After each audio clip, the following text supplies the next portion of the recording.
Good evening.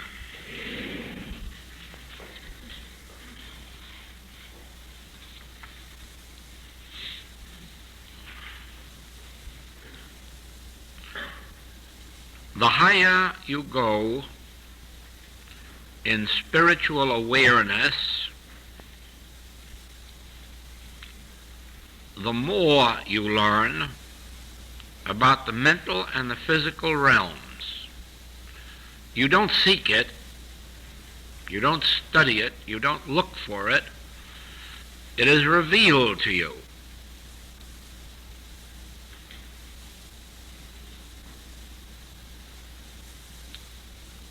It is probably like being on a mountaintop, and because you're on a mountaintop and free of all limitation, you can see all the way down the mountain and into the valley.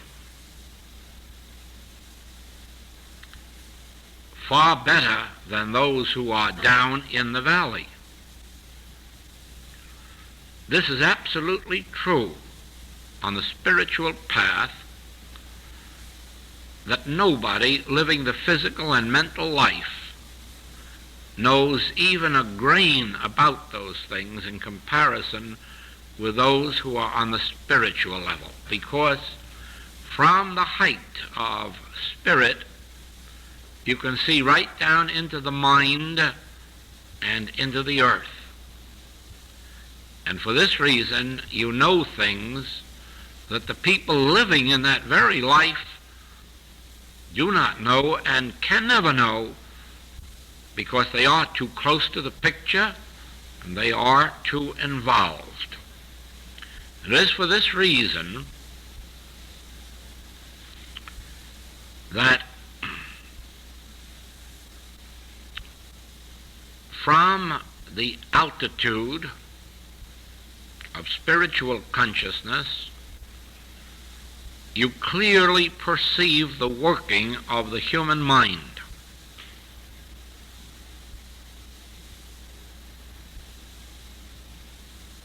We have a question here. There are reports of witch doctors who deal in black magic and are proficient in the practice of voodoo. It is said they will pray someone to death.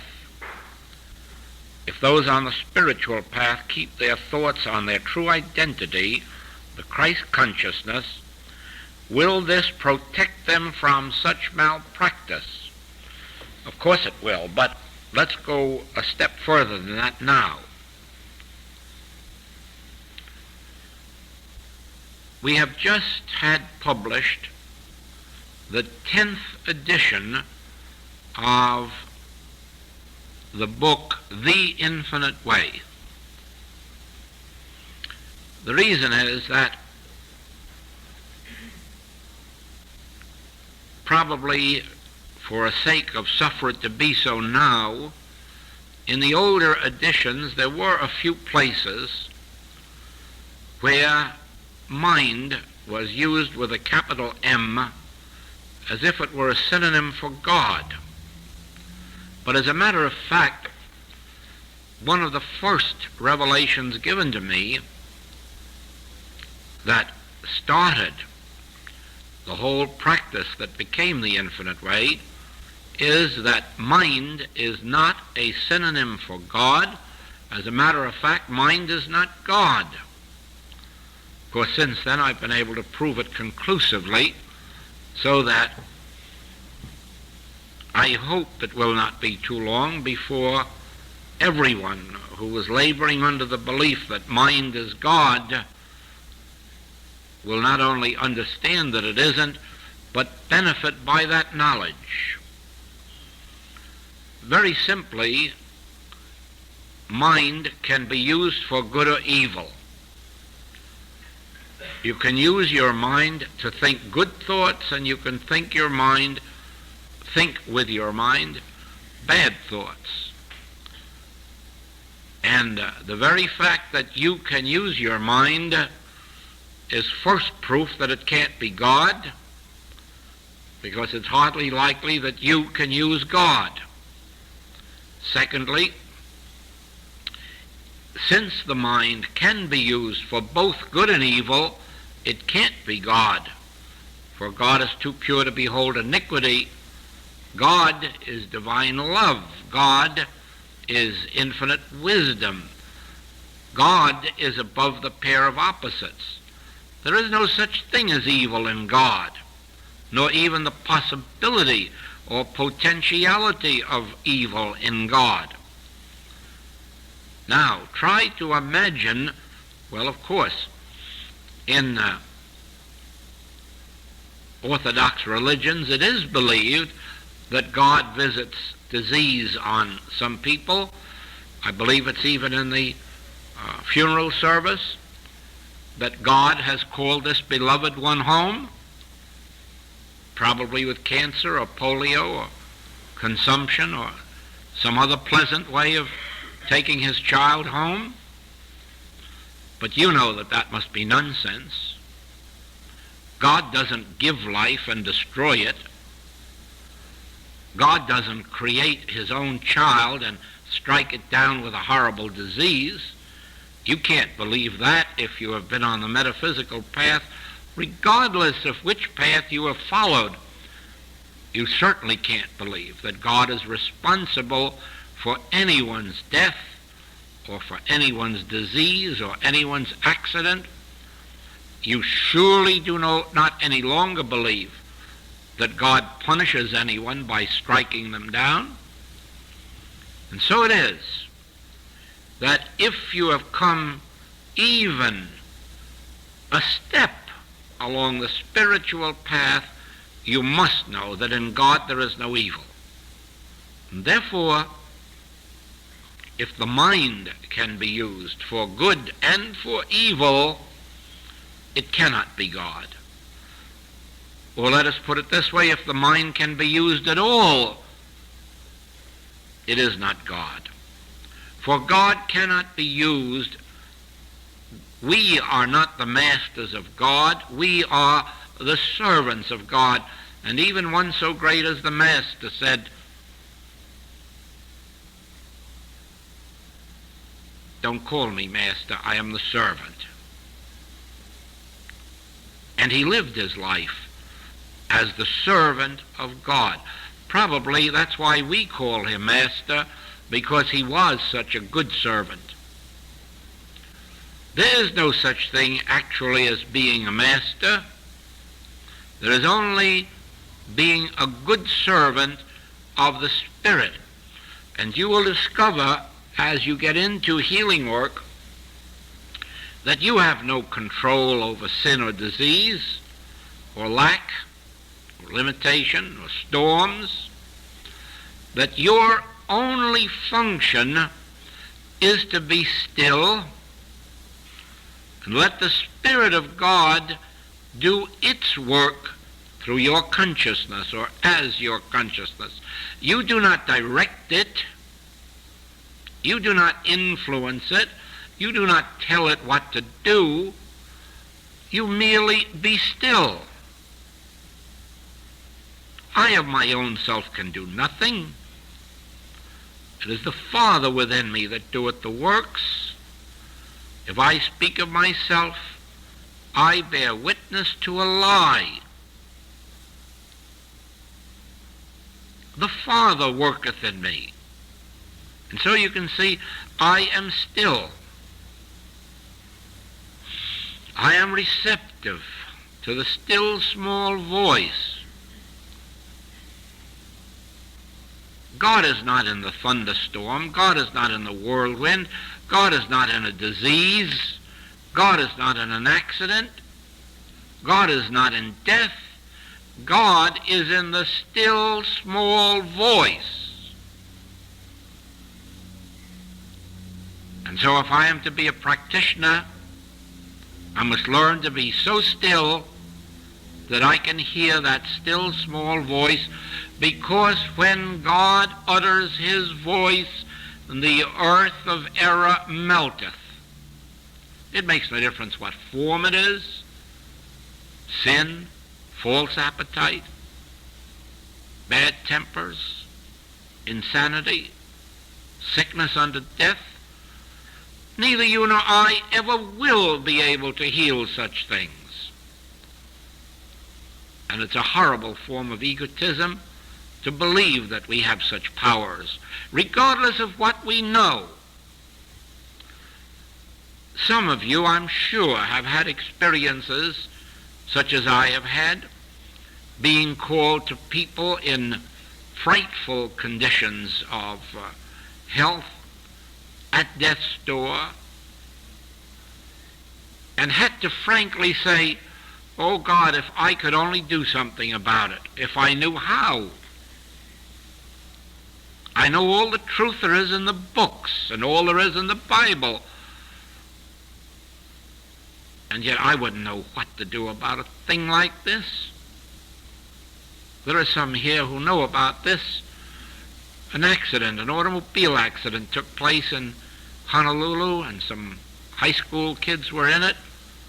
They were badly smashed up and taken to the hospital, and the doctor's verdict, they couldn't live, or one or two couldn't. They did. Their parents called for the help of our students. They lived, and they were quickly restored. You wouldn't for a moment want to think that we had some special power or gift that could do that. That is the work of God. Only God could lift up such bodies and mend them. We have students in this class who have known what it is to be far gone with disease, with false appetites, and to be restored. What, by some man's knowledge? Heaven forbid. It is by the grace of God. And those who are capable of witnessing this, bearing witness to it, are those who have learned that God is not in sin, God is not in disease, God is not in a false appetite, God is not in an accident, God is not in old age. God is in the still small voice. God is not a temporal power that walks up and down the earth deciding to cure some and kill others. God is the still small voice. And when you become so much a servant of the Spirit that you dedicate hours of your life to reading spiritual literature, scripture, and meditating, pondering, sitting in the silence, letting that still small voice do its work, not by might, not by power, but by my gentle spirit, saith the Lord. Be still, and know. And so you see that until you rise above the mind and its declarations and its beliefs and its theories and come up to the Spirit, the divine consciousness itself, and say, "Thy will be done on earth as it is in heaven," and then let yourself be the servant, let yourself be the instrument through which the will of God is made evident on earth as it is in heaven, then you will know. Now, when you know this, you will have discovered a secret of the mind that not even the universities know about. And that is that the mind, first of all, can be used for both good and evil, but that the activity of the mind, more especially the erroneous activity of the mind, can be nullified. Now, back in ancient days, when the secrets of the mind were first revealed, it was very evident that you can use the mind for both good and evil, and so there sprung up what, even to this day, is known as white brotherhoods. And these are brotherhoods of dedicated individuals consecrating their life to the Spirit, to the functions of the Spirit, to the life, to the love, to the ministry of the Spirit. But as always in any group of people, sooner or later there will spring up some black sheep. Even the Master couldn't keep Judas Iscariot from becoming a black sheep. In any organization, or any unorganized organization, wherever two or more are gathered together, sooner or later a black sheep will pop up. It's just a part of this human scene. And so there went out, probably from those very white brotherhoods, some who could not maintain their inner spiritual integrity, who could not attain the humility to be a servant. And having already discovered that the mind can operate for good and for evil, there came into existence what to this day is still known as the Black Brotherhoods. And the Black Brotherhoods were those made up not necessarily of evil men, but of men who were willing to use the mind for their personal glorification, for their personal profit, for their personal fame. May not always have been in evil ways, but it was always in personal ways and self-gain ways. Of course, there was bound to be some out-and-out evil along with it. Now, as we come into, well, let us take first the Aborigines of Australia. You come to a body of people who knew the secrets of the mind. They knew how to do good. They knew how to do evil. And because of this, there sprung up among them this practice of malpractice. And it is true, and for all we know, it most likely is still true, if they wish to practice it. Well, to be absolutely truthful, I can tell you that in some places of Australia it is still practiced. This practice of murdering where the occasion arises. If we wish to get rid of some man that we don't like fooling around our tent, or somebody with whom we've had unpleasant hunting business, we can go to one of these men, and they have this practice whereby you tell them who it is you want done away with, and it's very conveniently done without leaving any telltale marks. In Polynesia, among the Hawaiians, there were these two methods of practice.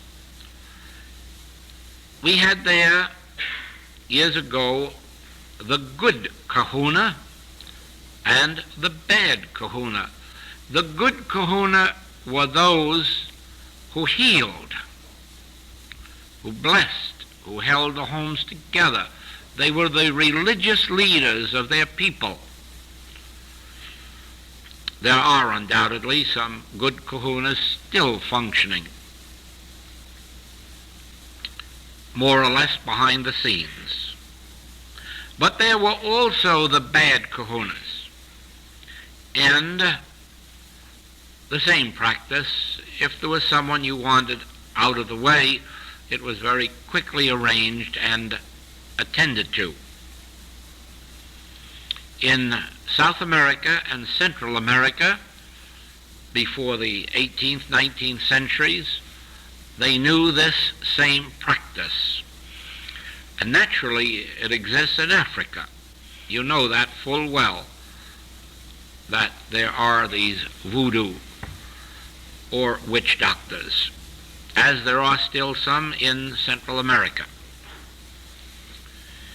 Now, so that you will never have fear of any malpractitioner, let me tell you the basis on which it is accomplished. You first must instill a fear into the mind of the one you wish to destroy. Without that, you cannot succeed. In other words, in all of these cases that I have just mentioned to you, the way it is done is this. From the time children are born, or from the moment that they can understand, they are told of the good offices of the good kahuna, good doctor, good priest, and they are also warned about the bad kahuna and his powers. And they are told how these powers operate, so that from infancy up, they are convinced that if anyone goes to a bad kahuna about them, they're dead. And you can imagine that all that is left now is to say to one of these people, I'm going to a bad kahuna about you, and it doesn't take long, even if you don't reach the bad kahuna, it doesn't take long until they're violently sick, and sometimes unto death. The secret of malpractice is making your victim fear it. Without that, the malpractitioner has no power, and the reason is this. The human mind is not a power, and it has no more power than you give it. Even in mental healing work, where healings do occur through mental practice, please remember this: it can only be successful if you can be convinced that it will work. In other words, mental healing does not operate in the experience of those who cannot accept mental healing power. Once and for all, remember this. If I believe that 2 times 2 are 5, it can have no influence on you. If I think you are sick or dead, it can have no influence on you. It is only what you think that has influence on you. Therefore, regardless of whether I think good of you or ill of you, it has no more power than you yourself are willing to surrender.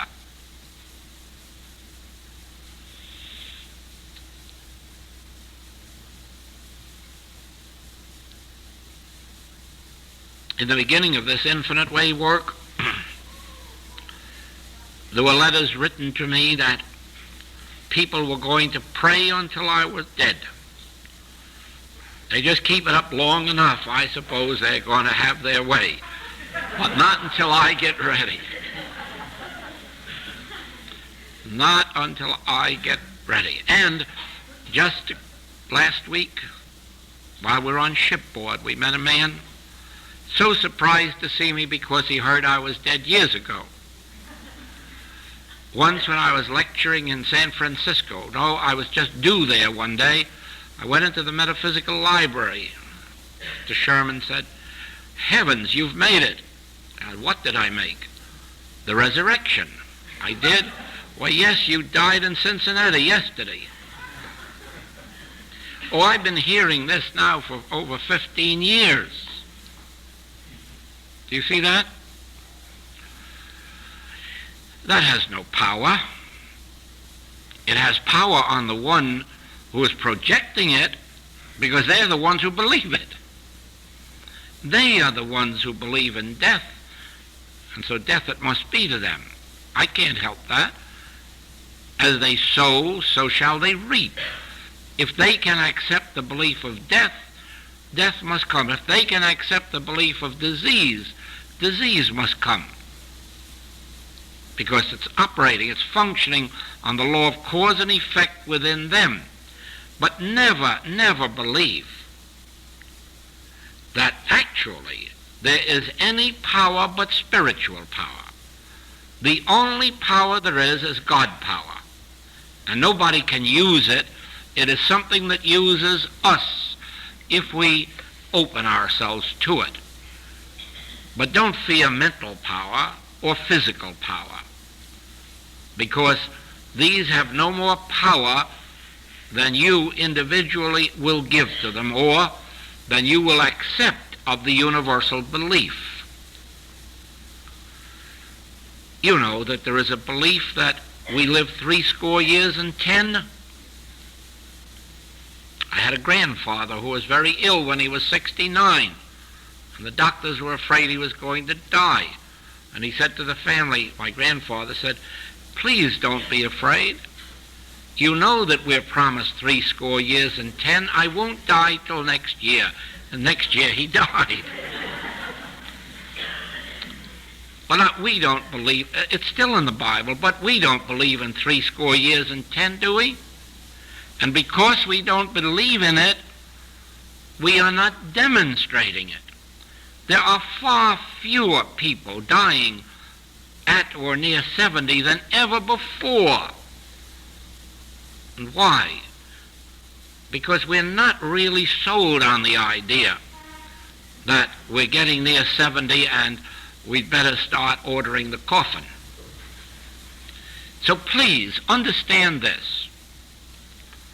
One of the foundational points of the infinite way, and without this, probably there would have been no infinite way. It was revealed to me that all of our metaphysical teachings were wrong that said that mind or thought is power. I saw inwardly that God is infinite, and therefore only God is power. Of course, I've lived in this world long enough that if you want to make thought power, you can. You can carry a charm and make it power. You can carry a rabbit's foot and make it power. Certainly, you can make anything power for good or evil if you wish to make idols for yourself. But the truth is that God is spirit, and God is infinite, and therefore God is omnipotence. Omnipotent spirit, all-powerful spirit. You can't have an all-powerful spirit and another power too. Therefore, while mind and thoughts may be considered to be power on the level of universal belief, that's exactly like saying the horizon has power to keep us from going to sea, according to universal belief up to 1492. It did act as a power, that belief of the horizon, to keep people inshore. But actually it wasn't a power that could do it. It was only by acceptance by people that it could be. The moment there was a Christopher Columbus to dare go beyond the horizon, they discovered the horizon wasn't a power, wasn't a limitation. So it is. We were earthbound. We were absolutely earthbound, in the memory of some of you right here in this room. Earthbound. Who would dare go up in the air and fly? Dreamers were talking about it. But we were not going to be that foolish until the Wright brothers came along. And now we all fly. You see, all of that limitation that man has to walk on earth. No, it's been done away with submarines. It's been done away with airplanes. If you want to accept limitation, you can. There is a universal belief that thought is power. You can accept it and make that law for yourself. But actually it isn't. There's only one power. And that's all. And God, or Spirit, is that power. Now, you may read books, and there are plenty of them on the market, and some of them authentic, about this witchcraft, voodoo, malpractice, and don't for a minute think that it doesn't happen, because it does. More so in ancient times than now. But still, there's a remnant of it on earth. But it is only a remnant of the fact that these people had touched the realm of mind, but had not yet touched the realm of spirit. None of the primitive races ever, in their religious teachings, ever touched the realm of spirit. Every one of which I have any knowledge functioned on the mental plane. All of the primitive dances are based on this belief of power. Mental power and physical power. All of the ceremonies, all of the rites, all of the rituals, all based on the power of the mind, the power of suggestion. Why do you think these far-off natives paint their faces actually to scare you? Well, that's the purpose of it, to scare you. If they didn't want to scare you, they could paint their faces in other ways. But in all of these primitive dances, they shriek and holler and scream to frighten you, not to soothe you, to frighten their enemies, to frighten people, to let them know that there's a terrible power around. And they use every bit of the art of suggestion that they know, and they know them all. Oh, those primitive races knew every trick of suggestion, of throwing out mental powers and pretending to have mental forces and powers. But not one bit of it is power. Right here, I must tell you, I think this is an interesting story. It's a true one, too. One of our former students in Hawaii was half Hawaiian and half Chinese. And one particular time he was in some business matter, and another man, a Hawaiian, didn't like the way it went, and he threatened him that I'm going to the bad kahuna about you. Well, he said, that's all right. Go ahead. Oh, don't you talk that way. You know what'll happen. No, I don't. Well, one day this man plucked the hair out of our student's head, which is the custom. You must take that hair or fingernail so that the bad kahuna can pray over it. And he took it to the bad kahuna. He came back to the student, and he says, I fixed you now. I've been to the bad kahuna and given him that hair. You won't live another few days. Well, it so happened he just kept on living. In fact, he kept on living healthfully. And then one day this man went to him and said, I don't understand it. I've been to that man and he says he has prayed and prayed. Well, our student said, don't you know I'm half Chinese? The Chinese half of me doesn't believe it.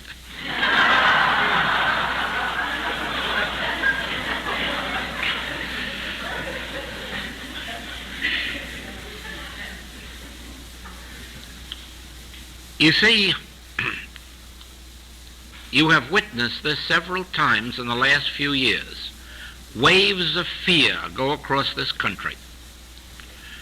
People almost paralyzed with fear. One of those times was very recently when this scare about bomb-proof shelters came up. You'd have thought that if we didn't dive into one tomorrow, the day after tomorrow was going to be too late.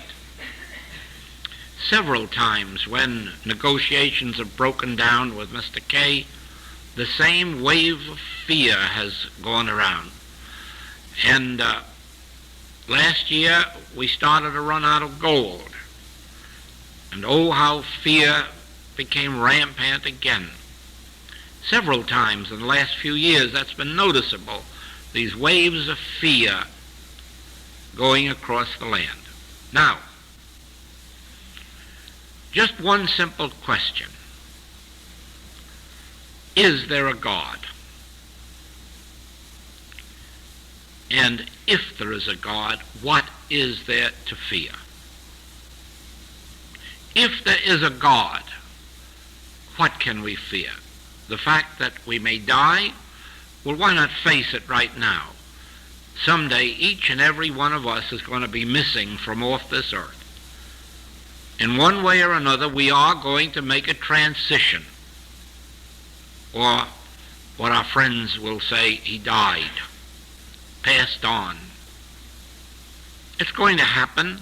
Nobody, not even Christ Jesus, ever succeeded in remaining on earth forever. It probably isn't a part of the plan. So face it, we are going to pass from this earth. What can be so terrible about it, since everybody's gone that way before us, and we don't hear anybody complaining about it? They faced it and went through it, so we'll face it and go through it. All right? Probably without bombs we live 5 years longer or 10 years longer. That isn't as important as it seems. Once you realize that there is a God, because if there is a God, let me tell you, that God is just as much a God on the other side of this plane as on this. If there is a God, that God is just as much God where we're going as where we are. If there is a God, we must have had a God before we came here. We weren't godless before we came to the earth. We aren't godless on the earth. And we're not going to be godless at any stage of our unfoldment. So why fear? But the point is this. 1,000 may fall at your left and 10,000 at your right. You are not going to experience an untimely passing if you are abiding in the Spirit, if you are abiding in the Word and letting the Word abide in you. And you can only be responsible for yourself. You're responsible to teach your children to the best of your ability, but you're not responsible for their lives, because once they have come into maturity, they're responsible for their own. So in the last analysis, you have only yourself to be responsible for, and that responsibility consists of living spiritually. And now what do we mean by living spiritually? It has no relationship to being a good religionist. To live spiritually, to sow to the Spirit so that you may have life eternal, means to accept God as your eternal life, as the only power governing your individual experience. It means refraining from accepting the universal belief that there is mind power, matter power, bullet power, accepting and living in the consciousness of God as the only power. That's all there is to spiritual living. Because once you attain that, your outer conduct conforms to that. In other words, you cannot live morning, noon, and night, day and night, in the conscious realization of God as your very life, your very being, the law unto you. You cannot live that way and fear what mortals can do to you. You can't. You can't fear what things can do to you, or even what the calendar can do to you.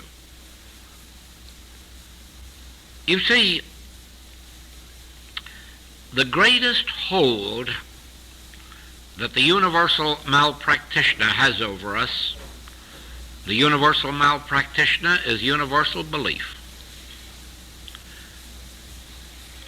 The greatest hold it has over us is a fear of death.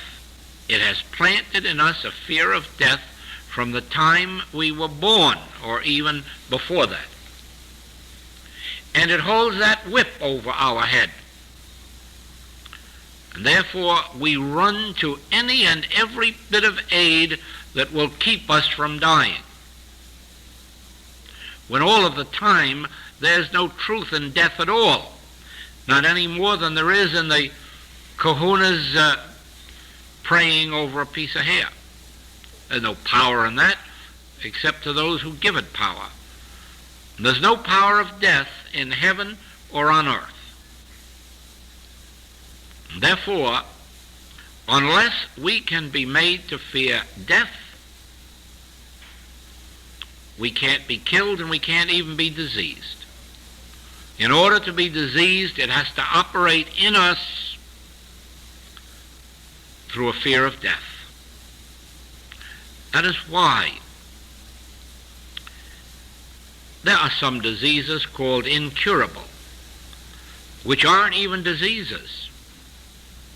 They're nothing more or less than the fear of death, which is so severe that it causes tension, lumps, boils, and in the end can produce death. Not the disease, there isn't any such disease. That fear of death that grips us. If only you can wait, I have questions here. Excuse me. After one has passed on from this material humanhood, does the entity return, reincarnate? And then another one. After one makes his exit from this human experience in the transition called death, and if not sufficiently advanced to have gained the Christ consciousness, would that one be required to experience rebirth on this human plane again?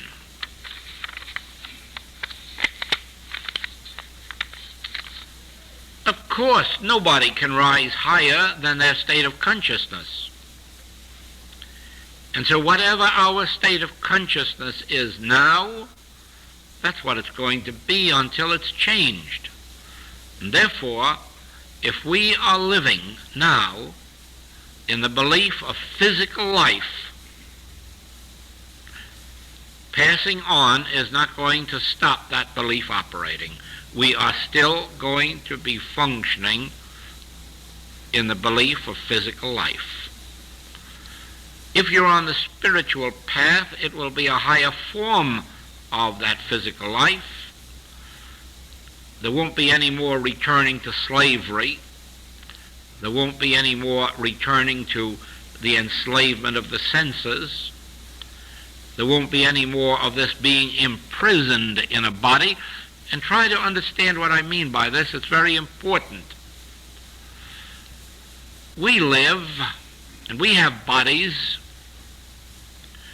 but there are some who are not entombed in those bodies. They are using the body.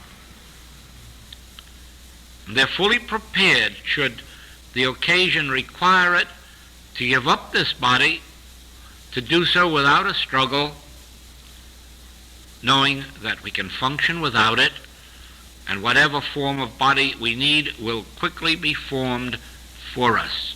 In other words, you can live right here on earth without being entombed in the body. How? By not fearing it. By not fearing death. By not fearing disease.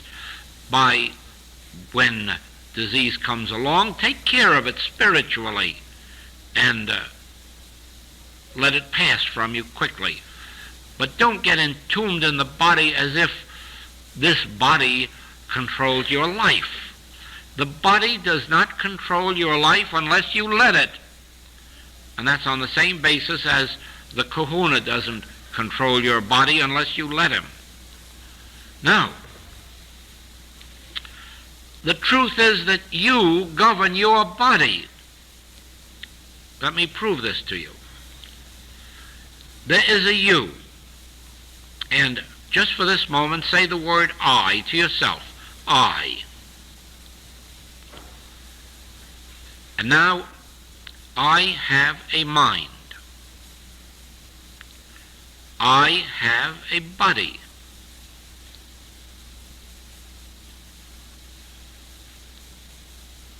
I am listening to a lesson on the spiritual life. I am listening through my mind to a lesson on the spiritual life. Nothing is entering my mind except this lesson. Nothing is disturbing my mind because my mind is being fully occupied with this lesson on spiritual living.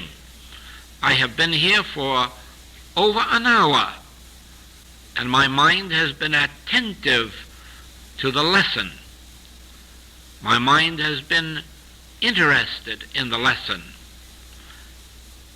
Therefore, I have proven in this hour that I have dominion over my mind.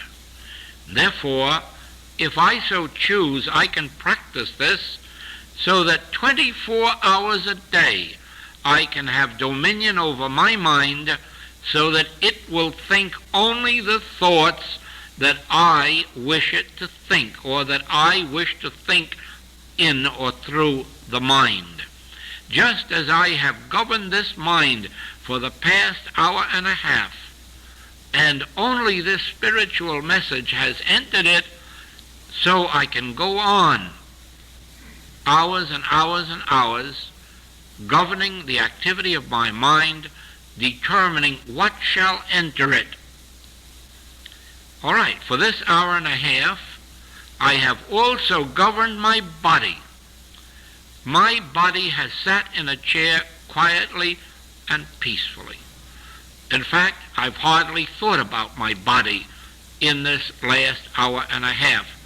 And because I set my body down and told it to be still, it has been still. Because I set my body down and said, we are here to hear a spiritual message, my body has not been complaining. So for an hour and a half, you have had dominion over your mind and over your body, because there is a you, something that you call I. I, Joel, and you can have it I, Mary, I, Henry, I, anything you like. I, Joel. I, Joel, have a mind. God gave me this mind as an instrument to be used for thinking processes, reasoning processes. And that is what I'm using this mind for. It's not a power. I'm not going to give it power over me. I am going to assume power over it.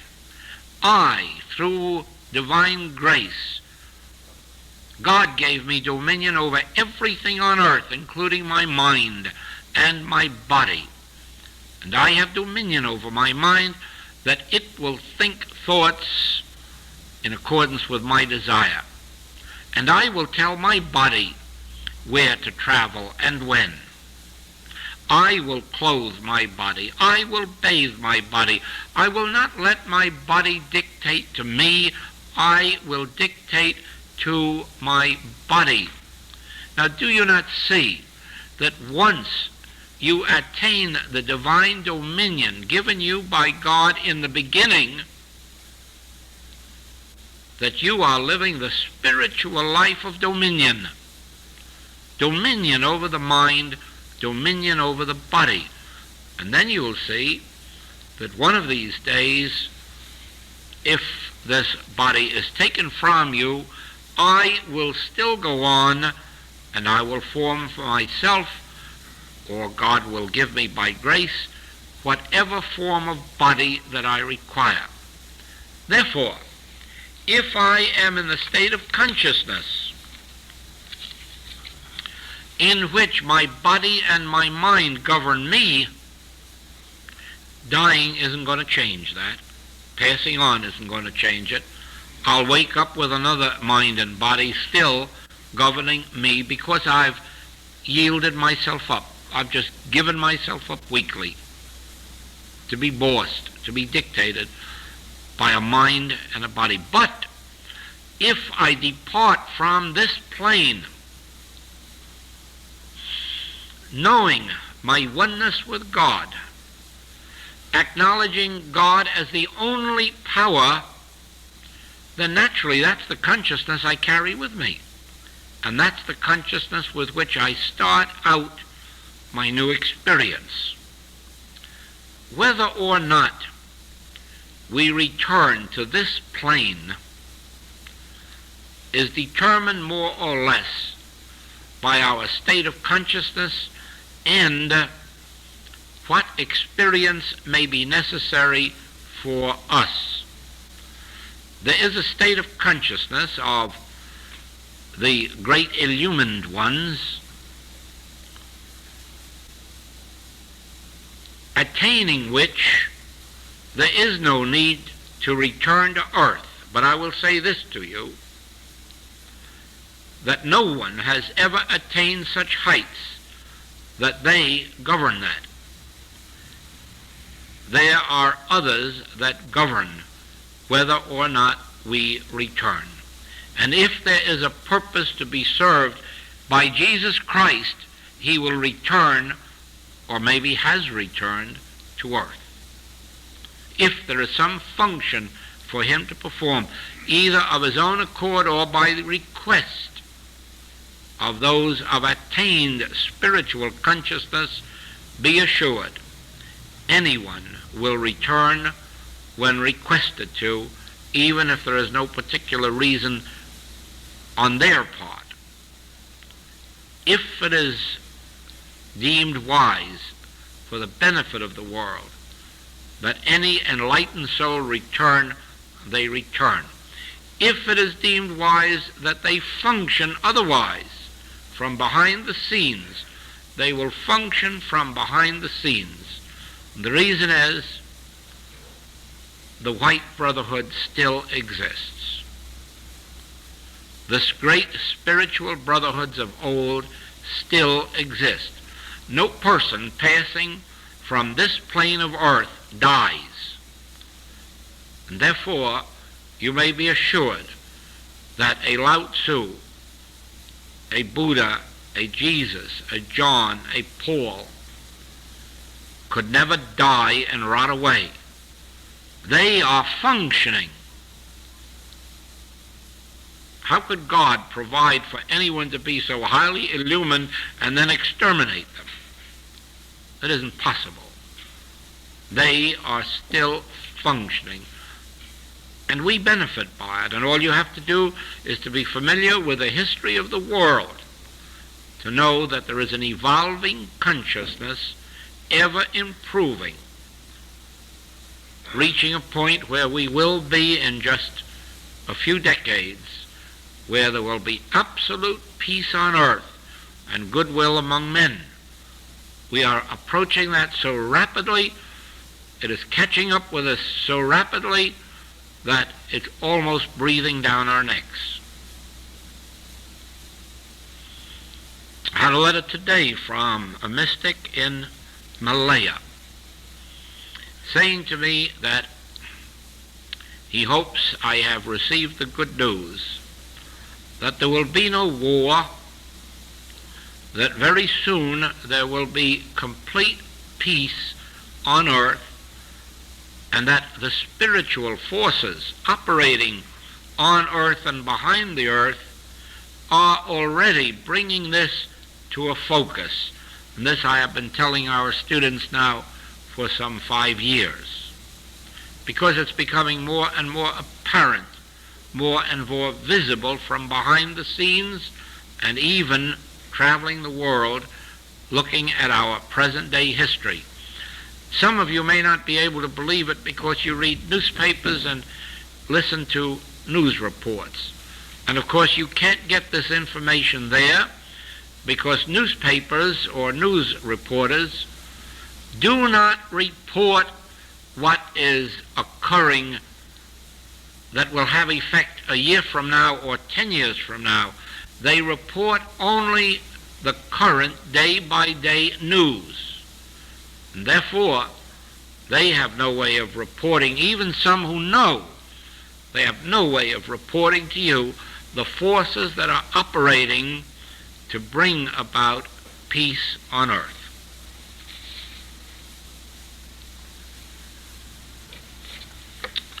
This goes back to our healing work. When a student having many problems comes to you for help to correct one condition which he does not specifically describe, does your treatment cover just this one problem or all of them? Actually, the treatment operates to lift the consciousness of that patient. And in lifting it, probably the first problem to be solved will be the one that's most important to him at that moment, most upon his mind. But the student who continues to work with spiritual truth will find that one by one, and sometimes two by two, the problems all disappear until eventually the student is left without any major problems. Now, minor problems are always arising in our experience because we are not living a life unto ourselves. We have families, we have friends. Some of their troubles become our troubles. Some of their problems become our problems. Some of their discords we have to help adjust.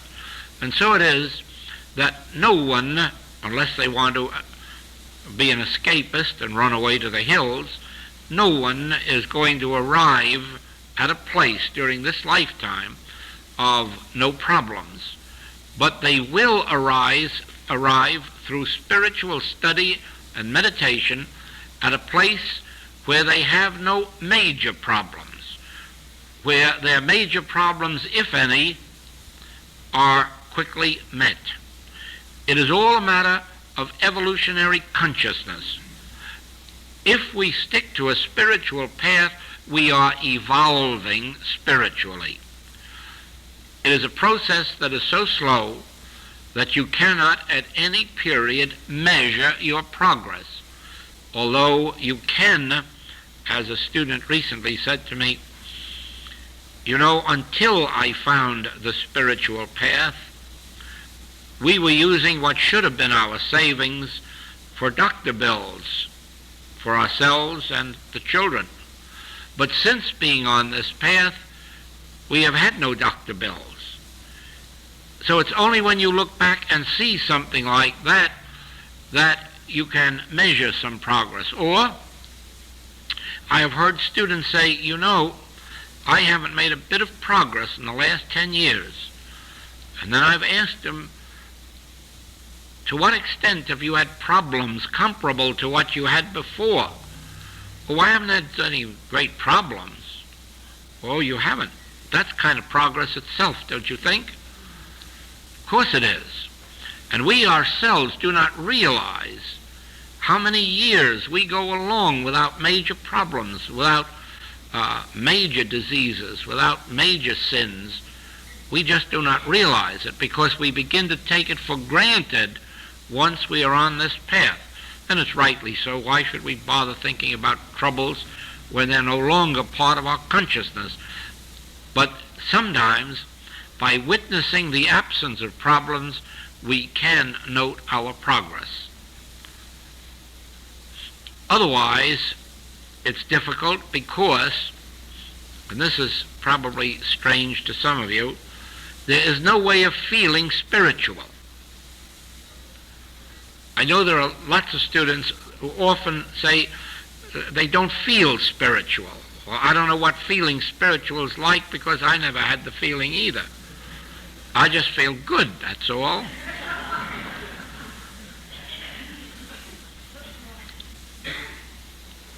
I don't feel honest either.